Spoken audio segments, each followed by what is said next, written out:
School کے 3 طالب علم لڑکوں نے اسکول کے چوکیدار کو کچھ روپے پیسے دیے اور کہا کہ چھٹی کے وقت کسی ایک لڑکی کو کسی بھی طرح اندر ہی روک لینا۔ لالچی چوکیدار نے پیسے لیے اور جوں ہی چھٹی ہوئی تو اس نے ایک لڑکی کو گیٹ کے پاس ہی بٹھا دیا۔ باہر جب اس لڑکی کا والد اسے لینے آیا تو چوکیدار نے کہا کہ آپ کی بچی تو جا چکی ہے۔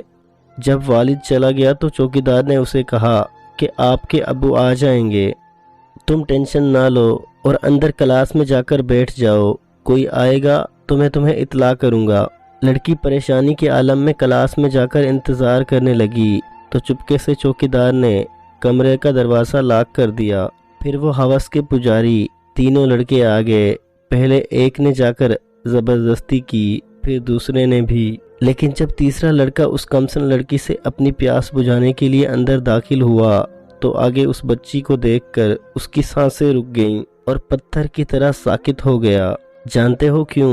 کیونکہ آگے وہ لڑکی اس لڑکے کی بہن تھی۔ لوگوں کی بہن بیٹیوں کو داغدار کرنے والے سنو، ایک نہ ایک دن تمہاری بہن بیٹیوں کے ساتھ بھی ویسا ہی ہوگا، کیونکہ یہ ایک قرض ہے جو چکانا ہی پڑتا ہے، اور اس قرض سے باہر نکلو۔